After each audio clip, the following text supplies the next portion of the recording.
There is a photograph from April of 2019 that Red Wings fans still keep as their phone background. Steve Yzerman walking into a press conference in Detroit, wearing a suit, smiling the smile of a man who was about to fix everything. He had just left Tampa Bay, where he built a roster that would go on to win back-to-back championships after he was gone. He was coming home. The captain was coming home to save the franchise he bled for as a player. Nobody in that room could have imagined that 7 years later, he would be walked out the door with a press release so carefully worded that it took reporters an hour to figure out he had actually been fired. That day finally came. On July 15th, the Detroit Red Wings announced that Steve Yzerman was transitioning away from his role as executive vice president and general manager. The language was soft. Senior advisor, transition, continued commitment to the organization, but strip away the corporate phrasing and the truth underneath is brutal. The man who was supposed to rebuild the Red Wings into champions never got them into the playoffs. Not once. 10 straight seasons without playoff hockey in Hockeytown, and Yzerman owned 7 of them. To understand why this hurts so much, you have to understand who Steve Yzerman actually was to this city. This wasn't some outside executive brought in to clean house. This was the captain. 22 years in the same sweater, 692 goals, 1,755 points, 3 Stanley Cups, a number retired, and hanging from the rafters at Little Caesars Arena. When Detroit fans talk about Yzerman, they're not talking about a hockey executive. They're talking about a religious figure. So when the Ilitch family brought him back in 2019 to run the front office, it wasn't just a hire. It was a homecoming. It was supposed to be destiny, and for a while, the story lined up. Yzerman inherited a roster that was already crumbling, the tail end of an era that included legends like Pavel Datsyuk and Henrik Zetterberg. He talked about a 5-year plan. He talked about patience. Fans bought in immediately, because why wouldn't they? This was the same man who had built a Stanley Cup winner in Tampa Bay from almost nothing. Remember what he actually did down there. He took over a Lightning franchise that was a mess, stripped it down, and rebuilt it through the draft with names like Steven Stamkos, Victor Hedman, and Nikita Kucherov. He was patient in Tampa in a way that made executives around the league nervous, refusing to trade futures for short-term fixes even when fans were screaming for changes. And it paid off. The Lightning reached the Stanley Cup final in 2015, with Yzerman winning General Manager of the Year that same season. Even after he left for Detroit in 2019, the foundation he built kept paying dividends, and Tampa Bay went on to win back-to-back championships in 2020 and 2021 using a core he had assembled. If anyone could pull off the same trick twice, the thinking went it was him. But 5 years came and went, then 6. Then 7, and the losing didn't just continue. It calcified into something the fan base started calling the Yzer Plan, a phrase that started as hope and slowly curdled into sarcasm. Every offseason brought promises. Every season brought another springtime without playoff hockey. The excuses that worked in year 2 didn't work in year 5. By year 7, they didn't work at all. You could watch the tone shift in real time if you paid attention to how Detroit media covered him. Early press conferences were filled with words like vision and process. By year 5, reporters were openly asking when the patience runs out. By year 7, local radio hosts were reading his old quotes back to him on air, the ones about competing sooner rather than later, the ones that never came true. Fans who had once defended him in every online argument started going quiet, then started turning. There's a particular kind of heartbreak that comes from watching your childhood hero fail at the job you always assumed he'd be perfect for. And Red Wings fans lived inside that heartbreak for the better part of a decade. And then, right in the middle of this unraveling, came the moment that may have finally forced the Ilitch family's hand.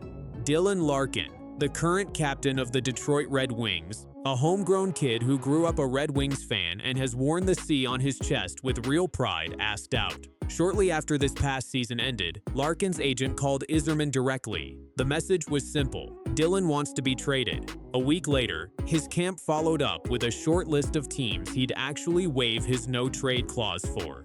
Think about what that means. The captain, the face of the current roster, the guy who was supposed to be the emotional centerpiece of whatever version of a rebuilt Red Wings finally emerged, wanted out.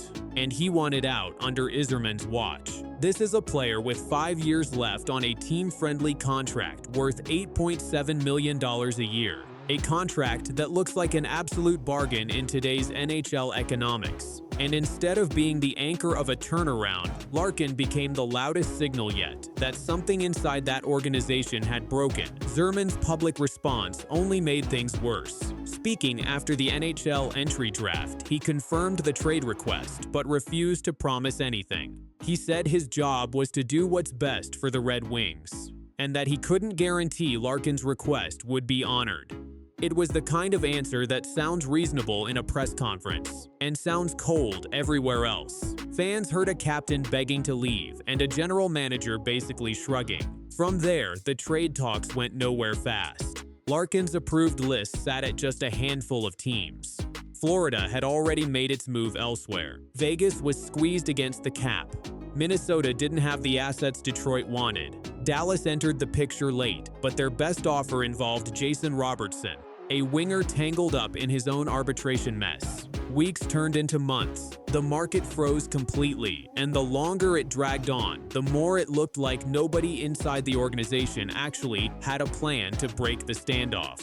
And through all of it, Yzerman held firm, unwilling to sell his captain for anything less than an equal or greater talent in return. If you're following the Larkin situation as closely as we are, hit subscribe now, because this story is about to move fast, and we'll be covering every twist as the new front office takes shape.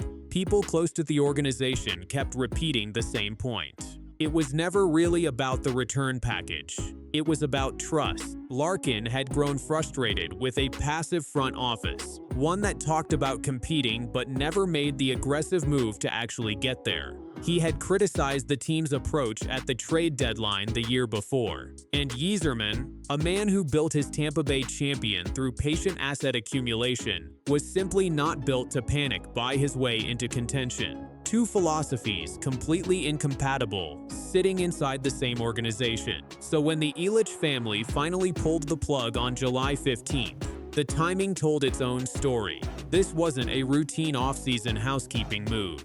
This was a franchise admitting, in the most delicate language possible, that the guy in charge had lost the room. Chris Ilitch said in his statement that the organization is clearly not where it expects to be. That's about as close to an admission of failure as you'll ever hear from ownership about a franchise legend. And that phrase, finally admits the truth, is exactly what this moment represents. For 7 years, the story from the top of the Red Wings organization was patience, development, trust the process. For 7 years, fans were told the plan was working, even as the standings said otherwise. The Yzerman firing is the organization quietly conceding what everyone outside the building had been saying for years. The plan wasn't working, the captain wanted out, and the architect of it all had to go, even if his name is retired in the rafters. What happens next might be even messier than what just happened. Larkin's future is now in the hands of whoever the Red Wings appoint to replace Yzerman, someone who inherits a captain who has already made it clear he doesn't want to be there, and a fan base that is exhausted from a decade of promises. Some insiders believe Larkin's frustration was never really about Detroit as a city or an organization. It was about Yzerman specifically. If that's true, a new voice running the front office could actually change his mind. Others believe the damage runs deeper than one man, and that Larkin is already mentally gone no matter who takes the job next. There's also the matter of what kind of leader takes over. Does ownership go get another big name, another legend hoping lightning strikes twice? Or do they finally hire a modern executive builder with no emotional ties to the sweater? Someone who can make cold, aggressive trades without worrying about disappointing the ghost of Red Wings hockey history hanging over every decision in that building. Because that might be the real lesson buried in all of this. Being a legend as a player does not automatically make you a legend as an executive. Loyalty to a jersey doesn't win games. And sometimes the hardest truth a franchise can admit is that the guy who used to save you on the ice is not the guy who can save you from the front office. Steve Yzerman gave the Red Wings everything he had as a player, and by every account, everything he had as a general manager too. That's what makes this so uncomfortable. This isn't a villain story. There's no scandal, no crime, no betrayal in the traditional sense. It's something sadder than that. It's the story of a franchise icon who tried to recreate magic he built somewhere else and couldn't. It's the story of a captain who watched year after year of promises evaporate and finally said enough. And it's the story of a fan base that has to sit with the uncomfortable reality that the second act of their favorite player's career in Detroit just ended the way so many second acts do. Training camp opens in September. Dylan Larkin's name will still be on the roster, at least for now. Whether he's there when the puck drops, whether the next general manager can undo years of frozen trust, whether the Yzerman era gets remembered as a noble failure or a cautionary tale, none of that is settled yet.